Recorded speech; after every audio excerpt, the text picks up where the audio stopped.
Thank you all so much for having me. This is a pretty broad topic, so I'm going to do my best to cover it and leave some time for questions. And I do have to run after this to get to a flight, but I'm always available by email if anyone has additional questions. So I thought it would be helpful to actually start out talking about how I got to the point of building the clinic and the paper that came out recently on the standards of care. So when I started about 5 years ago, really focusing on Prader-Willi, I was doing bench research. I knew I wanted to build a clinic, and I knew I wanted to provide a specific standard of care. When I started thinking about what that looks like, there was nothing out there in the literature. I had to start by just reaching out to experts in the field across the country, Seattle, Florida, and just asking them, how do you take care of patients with Prader-Willi? What medications do you use? And everyone was doing something different. From the providers at Hopkins, and I was lucky enough to have some mentorship at Hopkins, but across the country, no one was doing the same thing. Nobody was getting a standard of care. And so I wanted to create a situation in which everybody was on a level playing field, no matter where they could go to get care. And I wanted to see that there was some evidence behind some of the things that we were doing. So that's what got me to this point. And then, of course, I have both a professional and a personal interest in Prader-Willi, as many of you may know. So I'm going to go through this topic relatively quickly.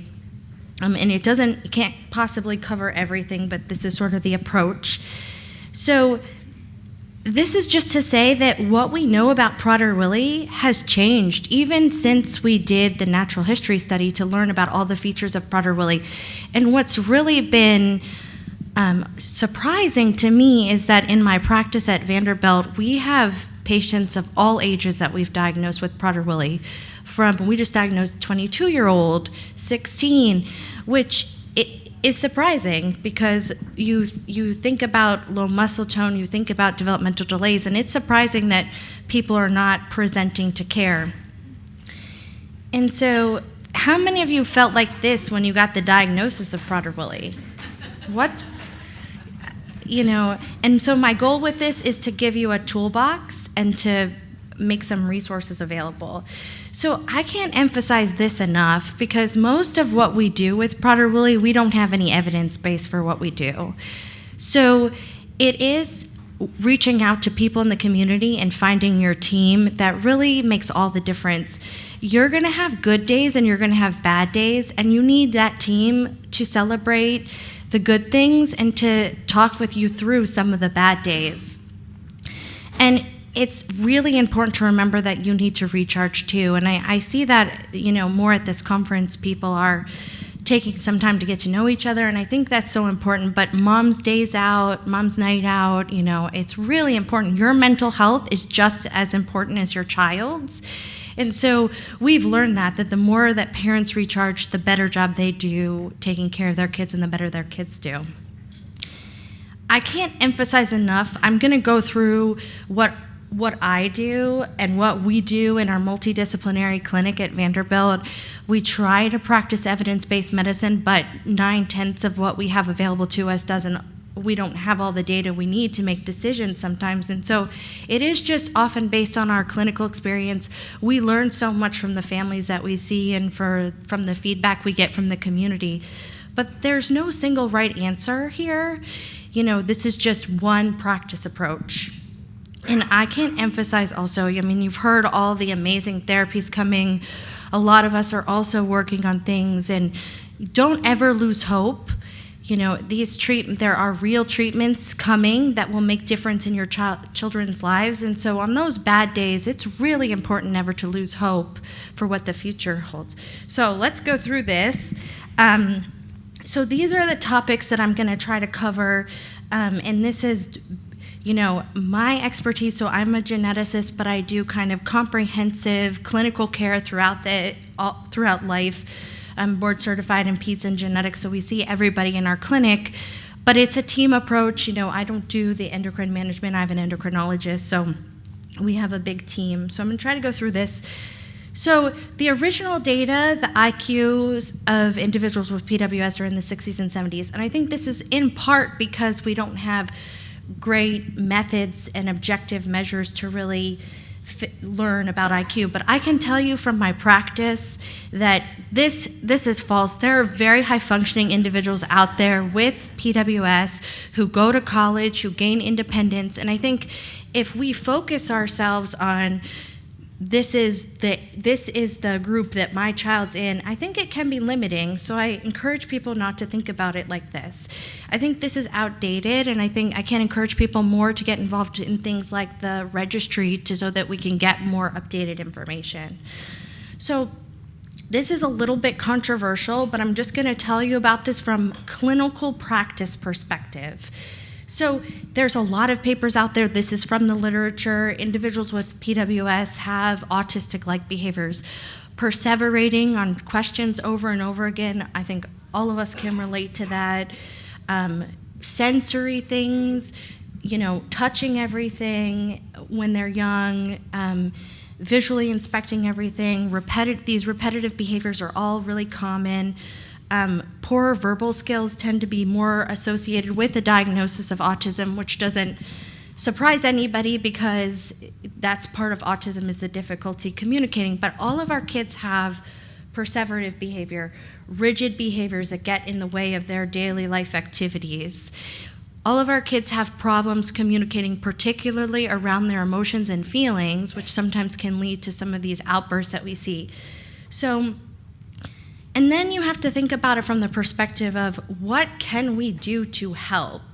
And from that perspective, if you find the right therapist in the community, it can make a huge difference. Now, do we need better training on what the autism ABA therapy, applied behavioral analysis, which is an autism-specific therapy, looks like in PWS? Absolutely. But one of the reasons we do often diagnose autism in the clinic is because they do clearly have these features, and we can get them the therapies and things they need. And so that's really the focus in our clinic. What can we do to try to help? And so therapies are really, really important, and this is kind of a laundry list of therapies, but there's lots of stuff out there. Different things work for different people, so we always encourage people to try different things. So for example, I have a patient who has severe psychosis, who has a lot of mental health concerns, and we tried trauma-based therapy for her, and it's been tremendous. We've had to educate the provider a lot about Prader-Willi, but trying to work at it from that standpoint as if she had experienced trauma has been tremendous for her. It's done more for her than I could ever do with any medication. So we definitely want people to be thinking outside the box. The other thing about these therapies is that motor planning is a problem. So a lot of kids don't speak until they're 4, 5, or 6 with Prader-Willi.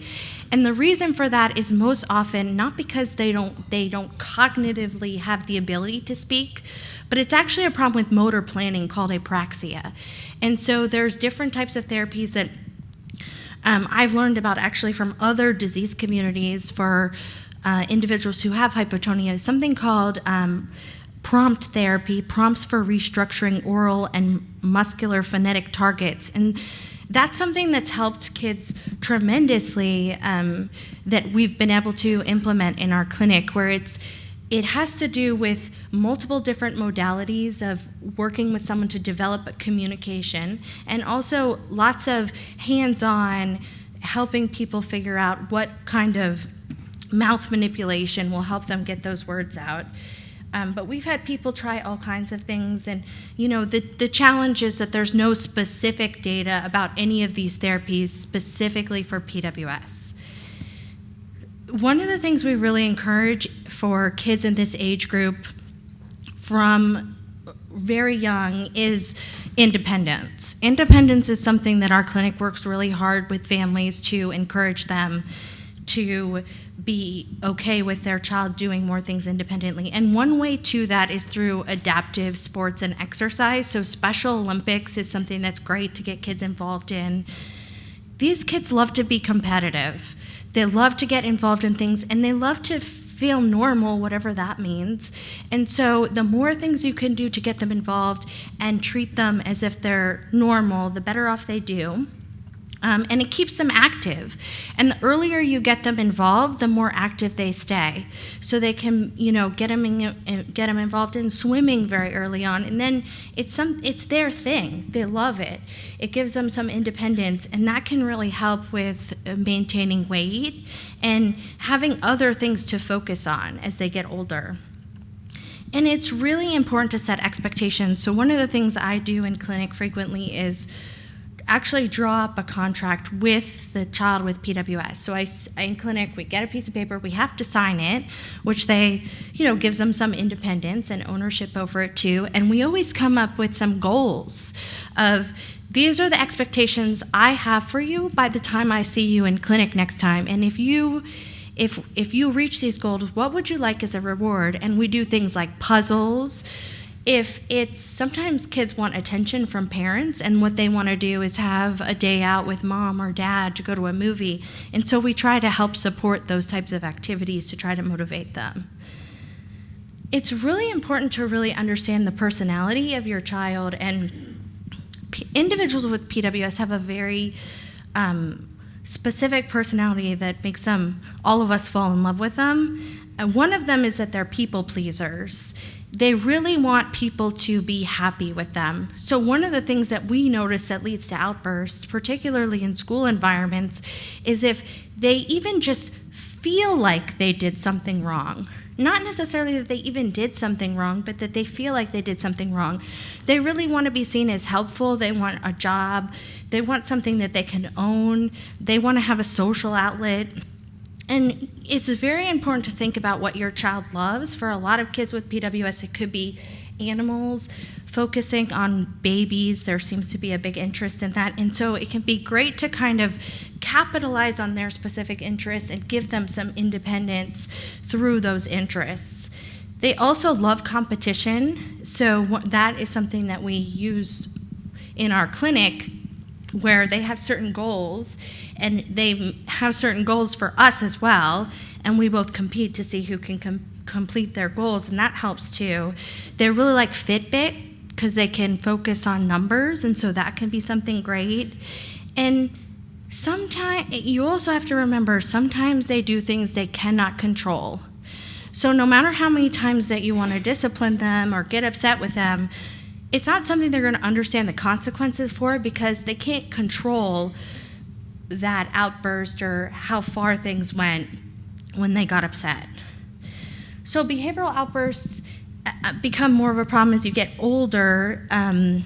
So these are defined in the literature, as you see here, getting very angry or upset in a way that seems excessive for the situation.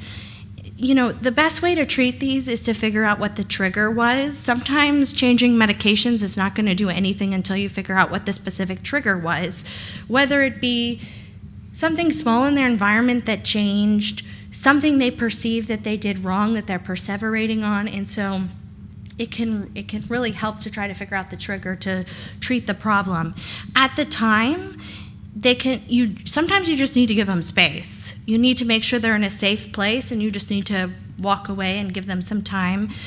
Distraction can work really well if there's, we recommend often implementing picture boards, which I'll tell you, that can offer an option for distracting them to the next activity, or asking them about something that they're interested in if you notice that they're getting worked up. These are things that can be really helpful. And then thinking about some of these stressors in their life can be really important. And one of the biggest stressors that we see is that kids see what their siblings are doing and notice that they're different. Notice that they're not getting the same level of independence. And so as much as you can, having that child have something that they own, that they do, like Special Olympics, can be really helpful.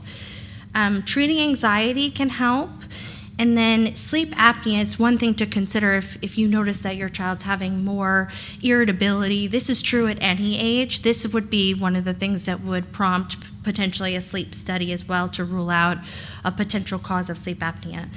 And I talked about some of this. A functional behavioral assessment and getting enrolled in ABA therapy can be helpful. And then working with them on picture boards to try to make sure that they have a clear schedule so that you have something to distract them. And then Guanfacine is something that's been of interest that we've been using for a long time in our clinic. It's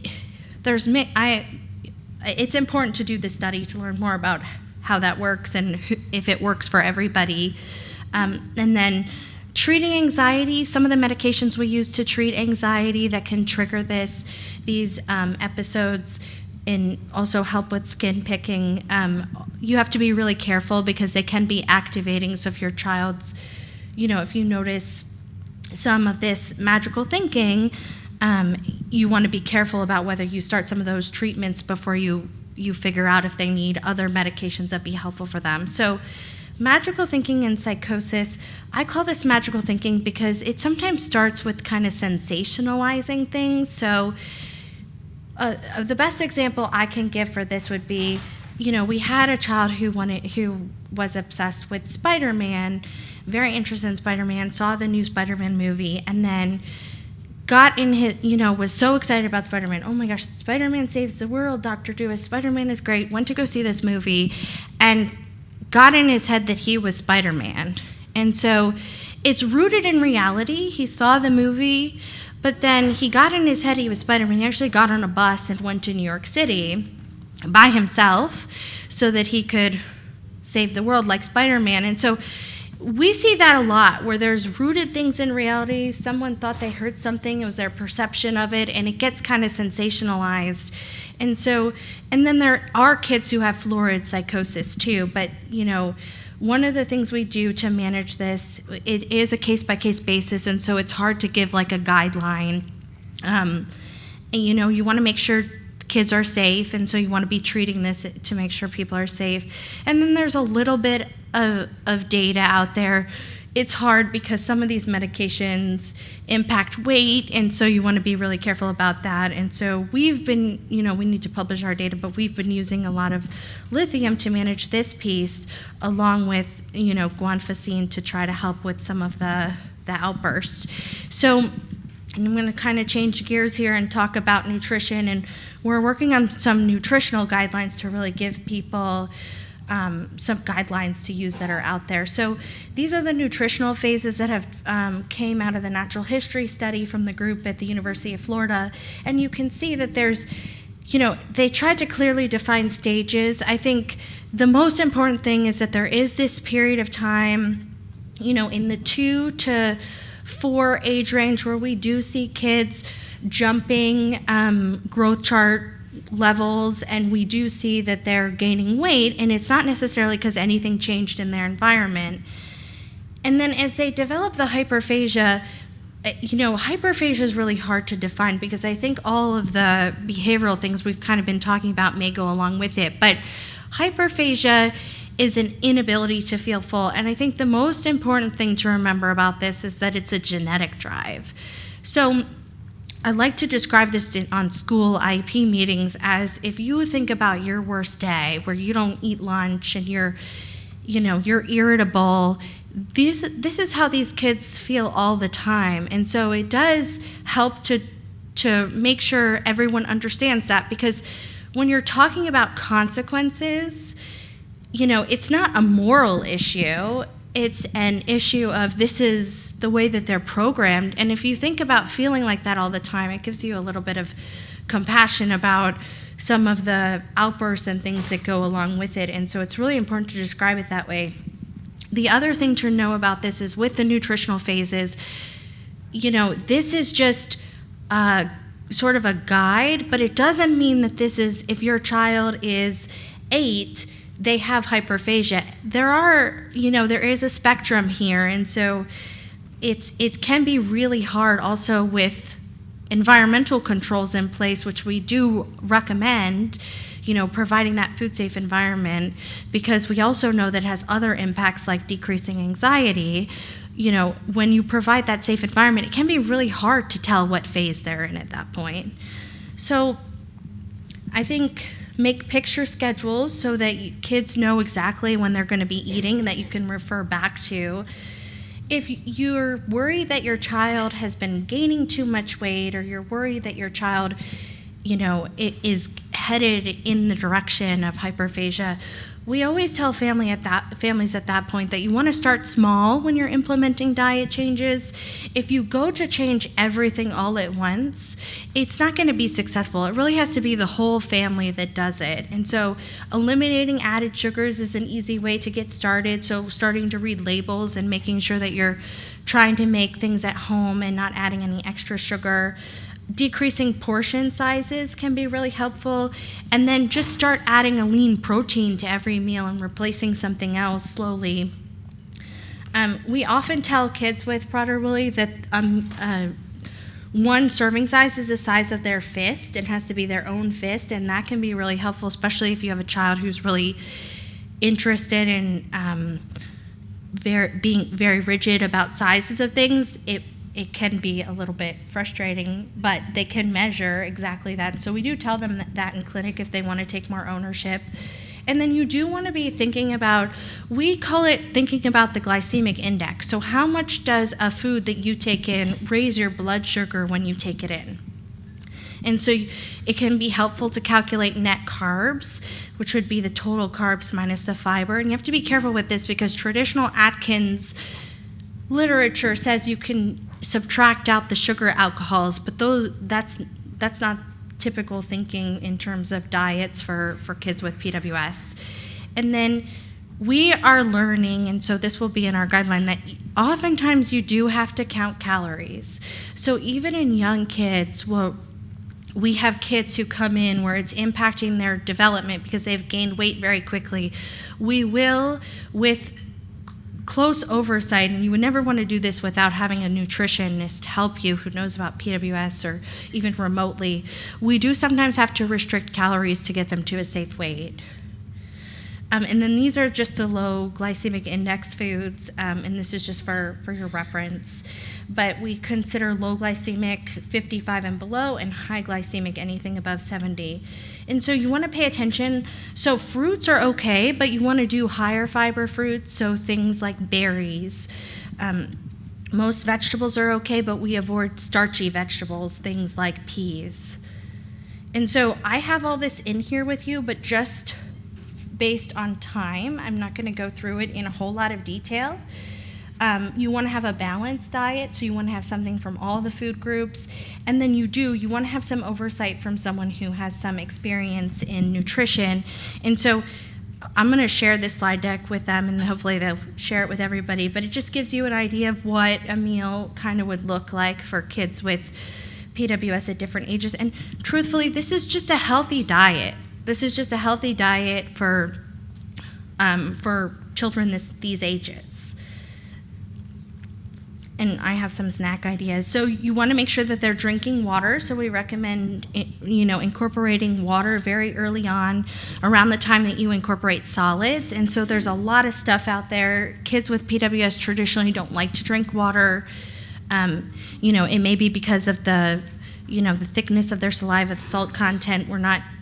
There's not great data to say exactly why, but there's lots of ideas for how to incorporate water, naturally adding strawberries and basil to water or any other fruit or vegetable is a good way, or there's lots of products out there now that can be, that are good for this.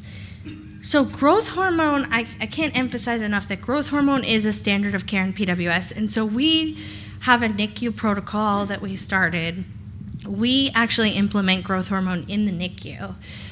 The reason for that is that if you truly have growth hormone deficiency, which a lot of kids with PWS have, but not all of them, you need growth hormone right from the beginning for your child to grow, and it helps with alertness, it helps with the low muscle tone, and we're definitely seeing that in the NICU. We don't have any data yet to present. There was a recent article that was a controlled trial in kids less than 24 months that did show that it's beneficial to start early with growth hormone. And the reason for that is that it has other benefits outside of growth. So a lot of our kids do not have growth hormone deficiency, but it can improve verbal IQ and composite IQ. It impacts muscle mass and body habitus, and improves muscle tone. And then, there was one paper that just came out not very long ago that actually was in adults, so some of the endocrinologists have not been excited about integrating it into their pediatric practice, but it did show that starting growth hormone and being on growth hormone did not impact your sleep apnea. So that's really an important point, because that's a big concern and a reason that a lot of people come off of growth hormone, or endocrinologists feel concerned about starting growth hormone. And this is just some data to show you that particularly for verbal IQ and composite IQ, there was a statistically significant difference in IQ for individuals who were on and off growth hormone. So I'm going to talk really briefly about this. But I'm not an endocrinologist, but I think this is probably, is definitely one of the most important aspects of PWS. Thyroid, I forgot a slide on thyroid, but of course, checking thyroid levels at least every year and treating low thyroid is very important. So sex hormones can be a challenging thing to address with families, understandably. The biggest concern is that it could make behavior worse. So a lot of families feel like once you introduce hormones into the mix, it can cause some major concerns about mood lability in particular. And so that said, there's so many other benefits to sex hormones for bone health, but then the other thing is a lot of individuals who come to see us in clinic, particularly girls, want to be more like their peers. They hear about their peers are having periods, and the goal is not necessarily for people to have periods. It's for the circulating hormones to have all the benefits for health that they have in individuals who make their own hormones. And so we definitely recommend going on hormones. We monitor very closely and we start really low. It's hard to say exactly where to start because it depends on their background hormones. So if they're producing some on their own, it will impact the dose that we start. But we usually start with a patch, and that allows us to slowly integrate hormones into the body in a way where it's being delivered at a constant rate through the skin.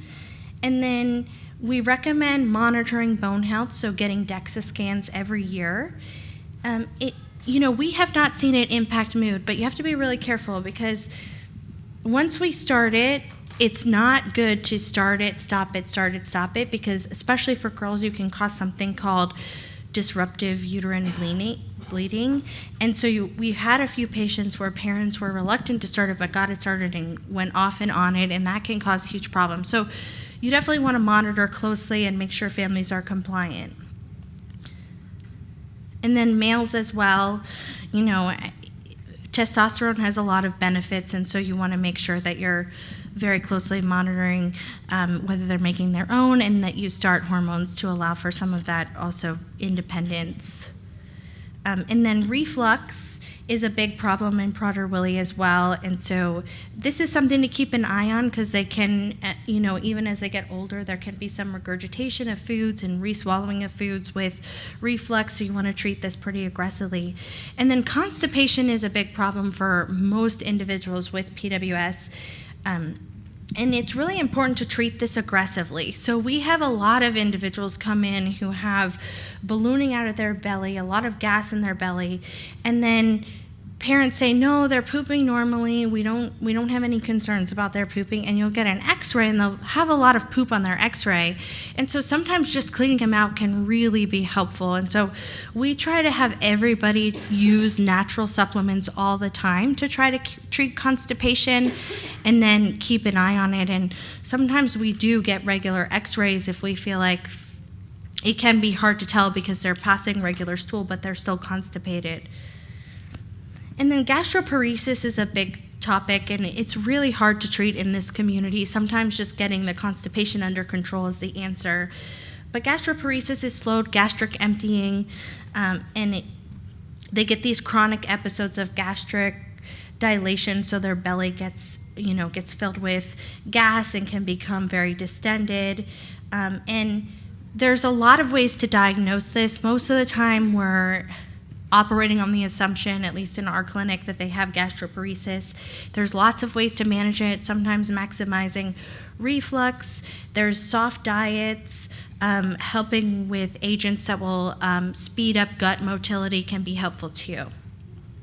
And so these are some strategies: small, frequent meals, soft meals. And so there's a link here to a diet that can be helpful. And you have to kind of balance the diet that we recommend for Prader-Willi with the softer diet. So there's a lot of supplements out there for Prader-Willi. I hate to say it, but there's no randomized control studies to suggest that whether we really should be doing any of these. But we're willing to try them. We just tell families, don't incorporate more than one at once. Try to collect some objective data to see if they're helping, only because we just don't want people on 30 different supplements without really knowing if there's any benefit to them.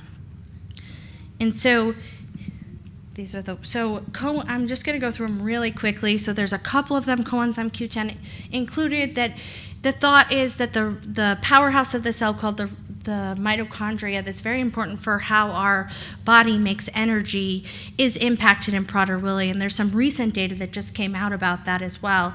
So the idea is that if you provide a supplement that actually will help drive that process in the powerhouse of the cell, that it may help with energy level, it may help with stamina. And so there's different dosing out there. A lot of people just start at 100 milligrams. We do recommend that if you start it, you be aware that the biggest side effect would be reflux. Carnitine is similar. It has to do with how we use our fats to get energy to our muscle. There are some conflicting studies that carnitine levels may be low in individuals with Prader-Willi, so we are often measuring them if families want to try it, because certainly if the level's low, then it makes sense to go ahead and put the child on carnitine like any other vitamin if it were low. MCT oil is one that's of huge interest in our clinic. So MCT is medium-chain triglycerides. There was actually a recent paper that showed that medium-chain triglycerides may impact the acylated versus unacylated ghrelin levels. And you know, MCT oil, there's a lot of data in obesity. It is a little bit mixed, but it may help with food intake, reducing appetite in the obese population. And of course, it is an important backup fuel for the brain. So our brain uses glucose first, but then after it's finished with glucose, the only other thing it can use for energy is ketone bodies that we produce when we're fasting naturally. And so this, we feel like, is helpful. It seems to be helpful for brain health. It also can be really helpful for treating constipation. And so we're trying to learn more about whether MCT may have other benefits in Prader-Willi. B vitamins are really hard.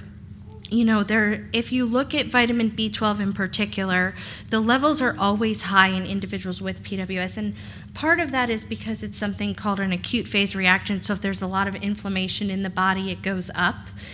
But we don't really know much about why it's so elevated and so consistently in individuals with PWS.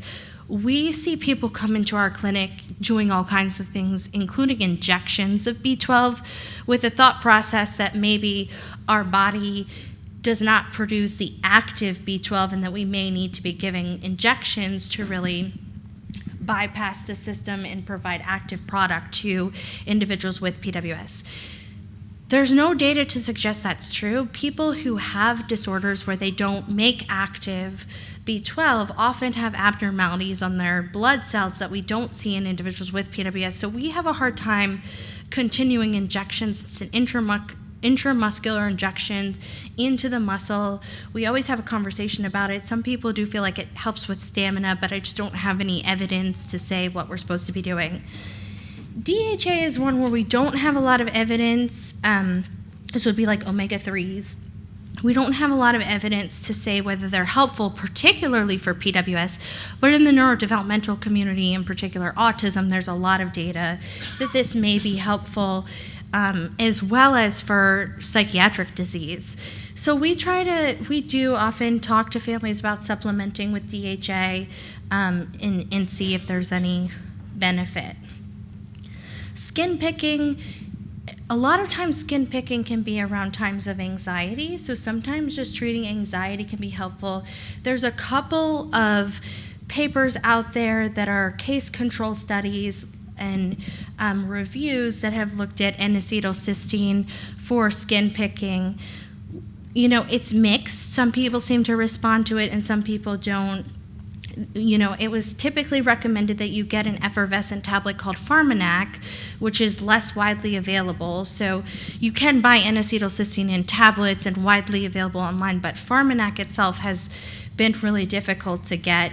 And the reason that people like Pharmanac is because it's individually wrapped, and so N-acetylcysteine over time, if you buy a big bottle of it, the ingredient becomes inactive. And so that's why there's that interest. We do try it. We don't have a brand preference, but we do try it. What we're doing in clinic is, especially when skin picking it's at its height, we often will try it and see if it's helpful during that heightened time, and then we wean off of it. Multivitamins we think are important, and these are some options that are ketogenic friendly and don't have any sugar added.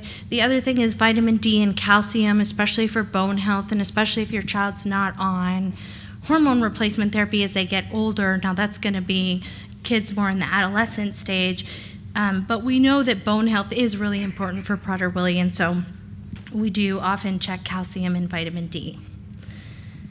Sleep disordered breathing is a big issue in Prader-Willi syndrome. I divide it into 3 different categories, which would include the excessive daytime sleepiness. And what we're seeing from very early on is that kids with Prader-Willi probably have a narcolepsy, cataplexy-like phenotype. So what that means is clinical picture, what it looks like is that we're seeing kids very early on. Parents will take videos for us of them eating something that they really enjoy in particular, and we'll see kind of these like little head drops where it seems like it could be a seizure. That is often the first sign that we see of these symptoms that could go along with narcolepsy and cataplexy. And then over time, we see a lot of kids suffer from excessive daytime sleepiness, and sometimes the only thing we can do is work into their school day schedule that they can take breaks and take naps at school. They also have disorders of arousal, so they don't respond normally to having low levels of oxygen or high levels of carbon dioxide. And then they have sleep disordered breathing. Obstructive sleep apnea in particular is very common. So everyone recognizes that sleep apnea is a problem in Prader-Willi, so much so that the FDA has required that you get a sleep study before you start growth hormone and then after you've been on it for 8 to 10 weeks. These are kind of the management strategies we use. So if someone has a sleep study, they've been diagnosed with obstructive sleep apnea, the first thing we'll do is we'll send them to the ear, nose, and throat doctor, and they'll evaluate them to see if there's a possibility of removing tonsils and adenoids first, and then we'll repeat the sleep study to see if that had any benefit. If that's not an option, either based on the age of the individual or because they've already had that done, we do recommend something called drug-induced sleep endoscopy to see if there's anything else surgically that could be done to help with sleep apnea. There's also CPAP machines, so provides continuous airway pressure to keep the airway open. And the biggest challenge there is compliance. So even our older kids who are on it, even when we have specific behavioral therapists who focus on that, we're getting a compliance about 4 hours a night. And so we know there's a lot of time where they're not wearing it. There's also central sleep apnea, and that's less of a problem in this age group. It usually is in the 0 to 2 age group more. The only thing we have available to treat central sleep apnea is really oxygen overnight. And then for the excessive daytime sleepiness or this cataplexy, narcolepsy-like clinical picture, we often will try modafinil. It's a little bit of a stimulant, and we have noticed that actually it has other impacts. There's some literature about this too, that has some impacts also on behavior. And that's probably because the irritability plays a role in that slippery slope of quickly becoming worked up to the point of having a severe outburst. And then we're all excited about the possible clinical trial for pitolisant that's coming, which there was a recent paper from Laura Pullen that showed that it may have some benefits even outside of sleep. Complications of sleep apnea are something we don't talk about enough, I think, in this community. And there's a lot of documented things that go along with untreated sleep apnea, in particular the behavioral problems and irritability, again, is something that makes us think about possible sleep concerns. But there's also a big impact on the heart and the lungs, high blood pressure, heart failure. And so we have started implementing, especially for people who are not compliant on treating their sleep apnea, and especially as they get older, if they're developing some fluid in their lower legs, we will do some screening echoes.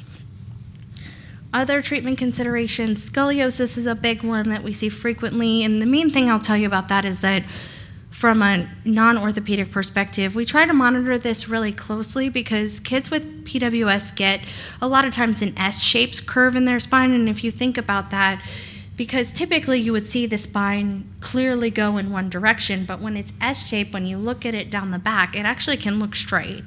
And so sometimes we're looking at symmetry between the shoulders to really get a sense of whether they have scoliosis, but a lot of times we'll just get x-rays, particularly at the time when they're sitting up on their own. We'll get an x-ray and just make sure we're not missing anything.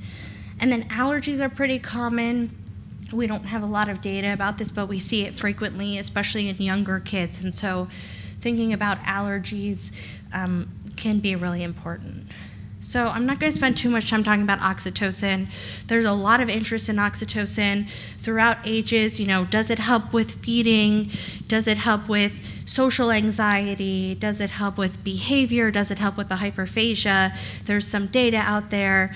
You know, at the doses that we've started to use it, which is the 4 international units, what we've seen is that, you know, in the literature and what people who are using it have seen is that it's not causing a lot of side effects, but at those higher doses, closer to the 40 international units, they were seeing some increased aggression. There's just not enough data to say whether we should be using it and specifically what for, which is why it's so important if anybody's interested in oxytocin to enroll in some of the trials out there, the carbetocin trial, and then there's actually an oxytocin trial that goes down to age 5 that's enrolling as well. So this is my team. I don't do anything by myself. I have a large team of individuals who work with me, and for the last 3 years, we've all worked together. We talk about every patient, you know, as a group and try to come up with the best management strategy that we feel like for that individual works for that family.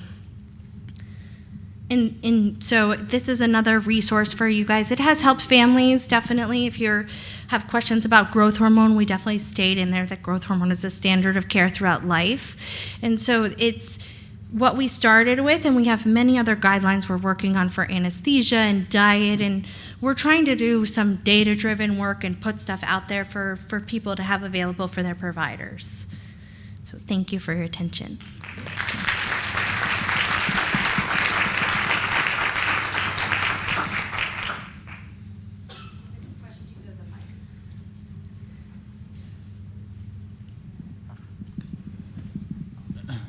Thanks very much. I just want to go back to the magical thinking and psychosis slide that you had up there. Mm-hmm. So how would you sort of decipher typical pretend play, age-appropriate pretend play versus magical thinking? And then if you think that you have a child who is sort of going the direction of that magical thinking and potential psychosis, what can you do about it?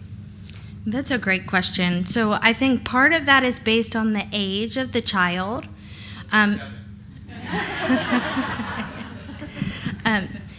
So, you know, individuals with PWS, there's a wide range of development. So developing pretend play and imagination, that can be normal for 7. So it's really an individual basis. So it's a hard question to answer. I would say the time point in which we really get involved is if we feel like it's impacting their everyday life. If you feel like you're noticing it on a regular basis and it's impacting their learning at school, it's impacting their relationships with people, that's when we were getting involved. I treat it. I don't want anybody to get to the point where they get to florid psychosis.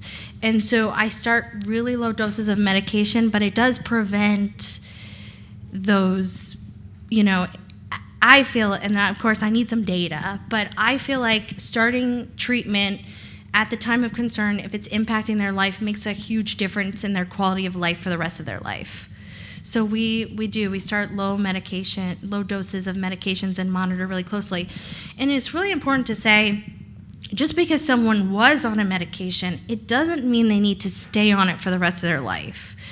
So some of our patients have triggers for their magical thinking or psychosis. This is usually older, where I have a horrible story, but a patient who actually got sexually abused and started having florid episodes of psychosis, and getting through that trauma and treating through that trauma, that person's been able to come off of medication. So there can be triggers and more stressful times, including just being sick and ending up in the hospital with a cold, which happens to our kids, and even as they get older, can be a trigger for it. And so a short period of treatment can be enough. It doesn't necessarily mean lifelong. Hi. I was wondering, my son recently had something called a phytobezor, where his stomach was not able to empty raw vegetables, like salad and the healthy things that we try to give our kids for snacks and meals and stuff. I had never really heard of it before it happened, and we ended up with emergency surgery to open up his stomach and have to remove all the food. And I was just wondering how common that actually was, and I was just, if there was anything you can speak to about it, just because it completely altered the way we have to think about food and health and things for him. So I wasn't sure if anybody knew about it because I had never heard of it. Yeah, Dr. Scheinman might be better able to answer that than I am, but I would say a lot of times we are recommending cooking things to keep stuff soft, which will help. Part of the treatment for gastroparesis is to do a softer diet, and so that can be helpful. But please, I just want to say out loud, my daughter also had a phytobezor and was treated at the same hospital that her son was treated at, and they also wanted to do a surgical intervention. And I am a weirdo, and I went on the internet because I wanted to see what a phytobezor looked like, and there was tons of information about using Coca-Cola as a way to make that smaller or dissolve it. And so we had been in the hospital for 4 days by this time. They did not treat it as an emergency situation. They were fighting about who was going to do the intervention, and whether it was going to be surgical team or whether it was going to be the ENT group. And so I said, hey, can we try this? And they were like, I don't know. And I was like, let's give it a shot. So we gave her 8 ounces of flat Coke the night before they were going to do the x-ray. Next morning, they wheeled her into the x-ray. They had surgery scheduled in 2 hours. Phytobezor was gone. Yeah, it's relatively common. I know Dr. Scheinman wants to say something too. It is relatively common. We see it more than you think. That reminds me of, that does work a lot of times. It's like that movie Doc Hollywood, if anybody's seen it. Michael J. Fox, and there's, I don't know who plays the older doctor, but he's getting someone in the car to go to the hospital, and the older doctor comes in and gives him a Coke. The child drinks it, and he was like blue, but he drinks it and he's completely better. And it's true, there's some data about that for sure, but it's something we see a lot. So this is Jessica with FPWR, and for those of you that weren't in here or were in the mindfulness session, etc., just another plug for the PWS registry, because this is actually something that I had never heard of either. And over the past 6 months, we've had a clinician ask us about it, as well as one of the drug company sponsors have asked us about incidents of it as well. So this is exactly what we're talking about with regards to the type of information that, for those of you who are having these types of situations, come in, put them into the registry so that we can then have that answer of what is the incidence, what age is, are there any common precursors? Like, this is exactly what we're talking about when we're talking about natural history studies. This is a prime example of that. So.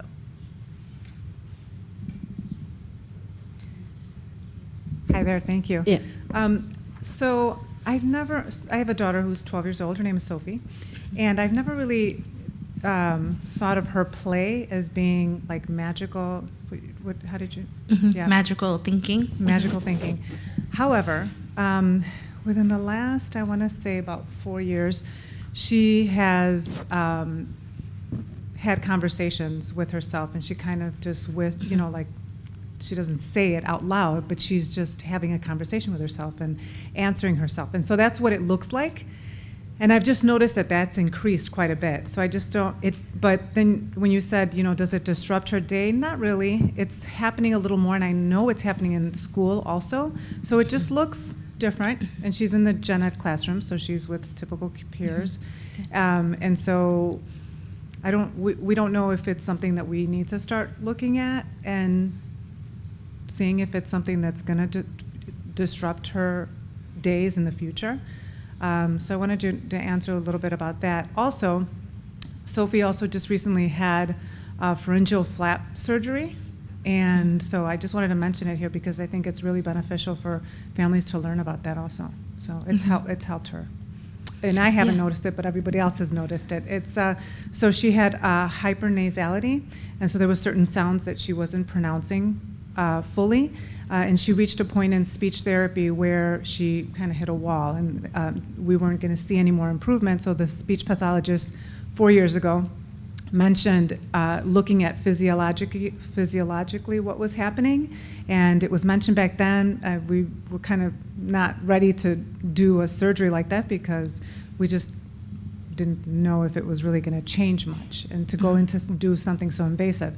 It was brought up to us again 4 years later, and so we just did it. And I think because we understand her when she speaks, we haven't really noticed much of a difference, but everyone on the outside has. Mm-hmm. So I think it's something that's worth looking into for some families. Yeah, definitely. Mm-hmm. Thank you for sharing that. Mm-hmm. Kids with PWS can have what's called velopharyngeal insufficiency, which is better characterized in other disorders, which really impacts the nasality of speech, articulation, and so surgical intervention can be really helpful. That's something that can also be identified sometimes. The pharyngeal, sometimes they do the pharyngeal flap also for seeing something on the drug-induced sleep endoscopy. So definitely finding an ENT that knows more about these procedures is important.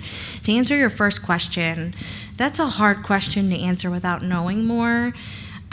It's something I would definitely say keep an eye on, because it's one of those situations where what we worry about is if there were some kind of trigger, trauma or something that happened, hopefully not, but then could that push her easily over the edge? And sometimes those triggers are not that clear, a transition of a caretaker at school that she feels close to, or, so just keep an eye on it. And if it does ever get in the way at school, it's worth talking to someone about, would it be beneficial to treat or continue to keep an eye on it?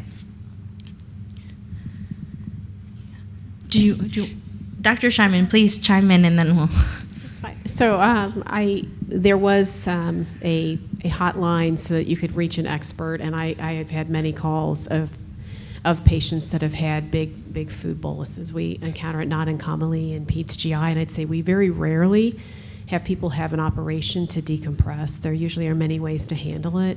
So I would just put a plug out there again to do the registry. And in the past, through the National PWS USA office, they've had my cell phone number, and I'm usually willing to talk to people. From the physician side, and sometimes that drives the bus and gets people to chill out.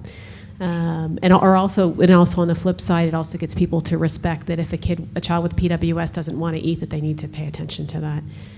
The second thing I wanted to put a plug out there for was, you guys are getting scoliosis films. It's very easy to have the physician ordering it to ask the radiologist to comment on how much poop there is, because the orthopedist is just going to look at the bones, right? They are not going to notice that the kid is full of poop. They're also going to, if they're looking at the hips, they're going to notice the hips are going to forget that the rectum is packed with poop.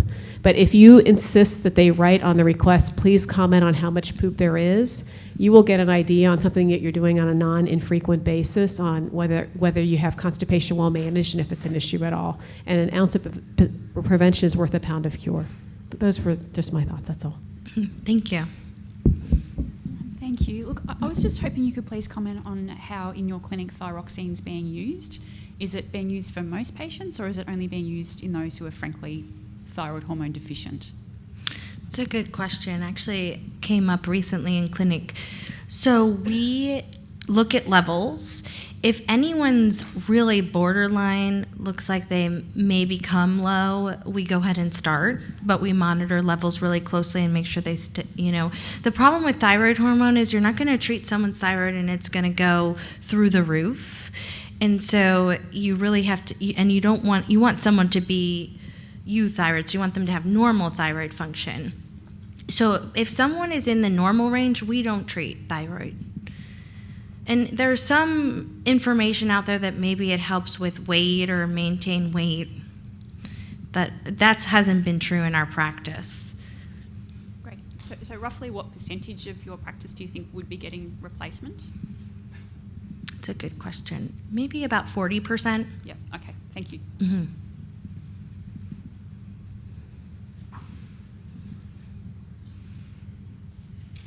Hi. First conference, brand new, so I'm getting a lot of things confused. Can you just elaborate or go back to, I keep saying it wrong, it's Oxytocin? Mm-hmm. Not Oxycontin, different thing, right? Yes, very different from Oxycontin. You took would me a not long want to give time PWS to get- kids Oxycontin. Yeah, it took me I kept screwing that. Anyway, but there's also a company out there naming Carbitocin, which I Mhm. guess is kind of like. Mm-hmm. Anyway, can you just elaborate on Oxytocin Absolutely. versus Carbitocin, and is there a different drug that I haven't heard a lot about, that's et cetera? Mm-hmm. Good Thanks. question. So the difference, so oxytocin targets the oxytocin receptor, but it's not a clean drug, so it also targets the vasopressin receptor. So vasopressin is the hormone in our body that reminds us to drink water, is monitoring our salt content in our blood, and is very important for thirst. And so oxytocin hits both the oxytocin receptor, and then when you give it, once it hits all those receptors, it hits the vasopressin receptor. So the idea with Carbitocin, there might be some people in the audience who know more about this than I do, but is that it only hits the oxytocin receptor. So it's more specific to the oxytocin receptor. And in terms of, you mean other analogs of oxytocin that are out there, things that people are interested in? Sure. Not that I'm aware of, but I'm sure there probably are. I'm just not aware of of that going on. But I bet there are people interested in learning, more about oxytocin. I know there's a couple of drug companies that have an interest who are looking at actually, is it really oxytocin in Prader-Willi, or do we need to be thinking more about vasopressin in Prader-Willi? So there's a lot of people thinking about that. So there's probably things in development that I'm not even aware of.